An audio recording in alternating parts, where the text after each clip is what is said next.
2026-cı il ciddi bir dönüş ilidir. Və bu il bir çox regional, siyasi, geosiyasi məsələlər öz həllini tapacaqdır. Artıq hər kəs bunu anlayır. İlham Əliyev də bunu anlayır. İstənilən bir rakursdan baxaq. Bugün Azərbaycanda dərin böhran mövcuddur. İstər sosial-iqtisadi, istər idarə etmə, istər siyasi, istər hüquqi. Yəni elə bir şey yoxdur ki, elə bir sahə yoxdur ki, orada böhran olmasın. Elementar əhalinin su ilə təchizatından tutmuş, geosiyasi məsələlərə qədər Azərbaycan dövləti böhran içindədir. Və bu böhranı arxa plana keçirmək üçün, əhalinin fəallaşmasına imkan verməmək üçün güc nümayiş etdirmək lazımdır.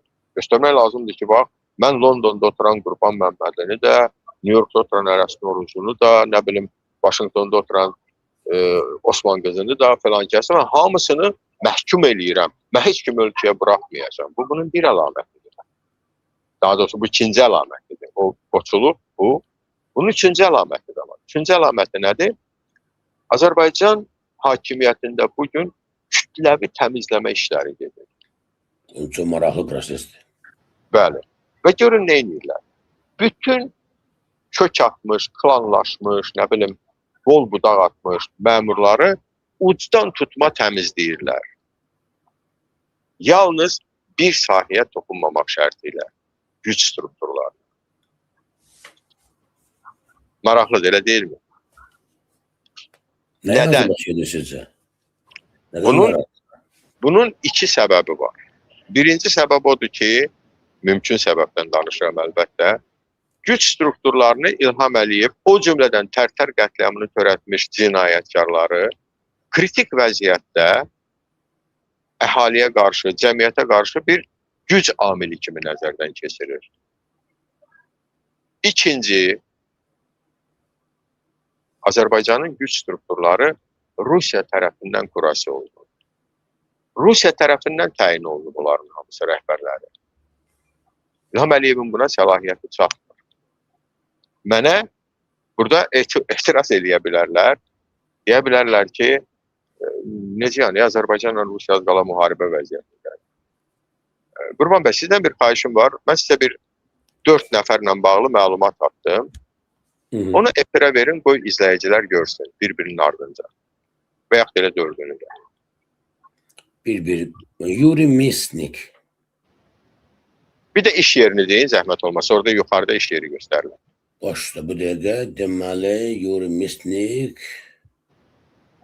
Bunun LinkedIn Yuri Misnik. Capital Bank The University of Texas at Austin. Getdi o bir. Abu Dhabi Emirat. Siz görə bilmirsiniz? Mən görürəm, onları mən göndərmişəm sizə. Yəni bilirəm onlar kimdir. Deməli, bu yazılıb Capital Bank Texas Universitetinin Austin'da Texas Universiteti. Bəli. İkincisi, deməli, Mikail də yəqin bu, Mikail də bu. Mikhail. Bizim dildə Mikail deyək, Mikail bəydir bu da. Talanin. Bu da Head of IT Infra, IT Ops, Sec Ops, Capital Bank. Bu da Capital Bank, hansısa şöbənin başçı rəhbəridir. Sonra, yenə də Mikhail C. Bu da bir bank. Bu Azərbaycan Capital Bank'dan söhbət gedir. Əlbəttə Qurban bəy, yoxsa mənim nəyimə lazımdır onlar? Ay, bu nədir? Başa düşmədim. London Biznes Məktəbi, Bakı Ekonomist. Azərbaycanda bəyə mütəxəssis yoxdur ki, bunlar gətiriblər bura. Və Maksim Yevdokimov, yenə Capital Bank və Bakı, nə bilim, Ali İqtisadiyyat İnstitutu, belə məktəbinin. Bakı Ekonomik Zon Azərbaycan. Yox, məktəb bitirməyib, Bakıda oxumayıb bu adamlar. Mən bunların tərcüməyə hal haqqında deyəcəm hələ. Buyurun, 4 nəfərdir.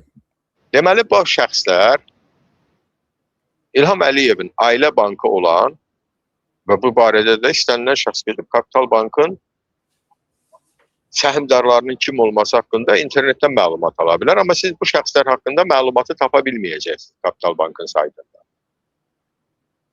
Bunların 4'ü də əvvəl Rusiyanın Yandex, Mail.ru və s. resurslarında çalışıblar Moskvada. Və birdən bu adamlar gəlir Azərbaycana və İlham Əliyevin ailəsinin bankı olan, yəni bu bankın ən böyük səhmdarı, Kapital Bank Azərbaycanda ən böyük bankdır. Onun səhmdarı, əsas səhmdarları Paşa Holding, yəni Paşa Bank və Paşa Sığortadır, lap dəqiq desək. 90%-dən yuxarısı İlham Əliyevin ailəsinə məxsusdur. Və İlham Əliyev Rusiya ilə müharibə aparır, amma onun ailə bankının bütün elektron, rəqəmsal texnologiyalarını, əməliyyatlarını idarə edən Rusiyanın Yandex, Mail.ru və s. FSB-yə bağlı olan resurslarında çalışmış adamlardır. Bunu necə başa düşür? Neçə vaxtı Ərəstun bəy biz deyirik axı xalqa ki, İlham Əliyevin efirdən bu danışması tutub Nəzakət Məmmədovanı Rusiyanın agenti kimi həbs edib 2 uşaqlı az yaşlı anasını 10 il iş veriblər kişilər. Tərtərdə bizim əsgər və zabitlərin başında burada zülüm atan adamlar Nəzməddin Sadıqov kimdir? Bunu hamı bilir. Rusiya kadrıdır. İlham Əliyevin güya Rusiya əleyhinə hərdən birdən danışması da demək deyil ki, Rusiya əleyhinədir. Adamın əməlinə görə qiymət vermək lazımdır, xüsusilə pullama malına görə. İlham Əliyev özü və ailəsi pulu ilə, malı ilə Rusun yanındadır. Qurban bəy, Azərbaycanda bilirsiniz, son vaxtlar tək Azərbaycanda deyil. Bu dünyanın hər yerində var və Çinlilər hətta bu işlə məşğul olan adamları gedib deməli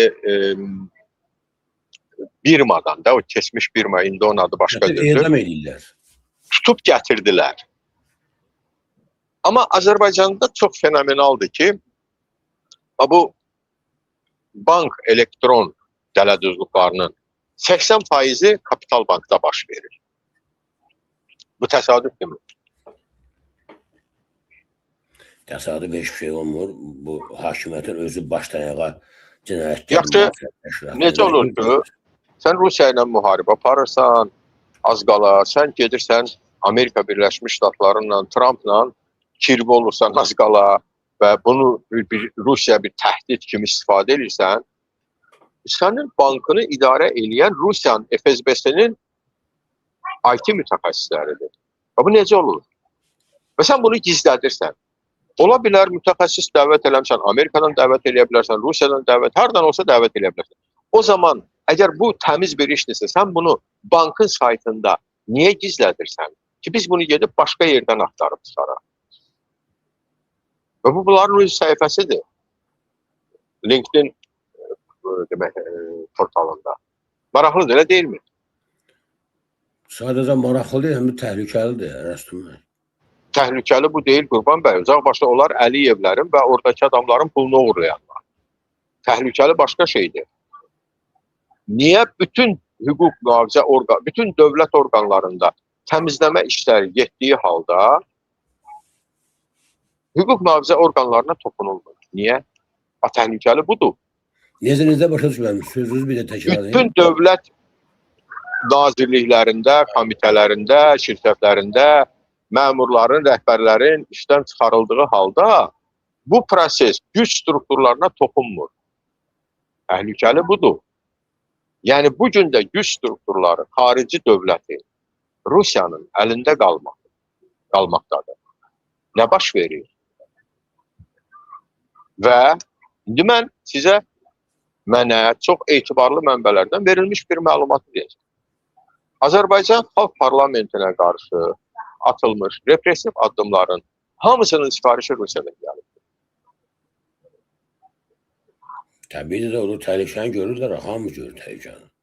Bəli. Parlamenti bu hakimiyyəti təhlükədirsə, Moskva da gözəl başa düşür ki, onun Azərbaycandakı, Qafqazdakı caynaqlarını kəsə biləcək yeganə qüvvə Xalq Parlamentidir.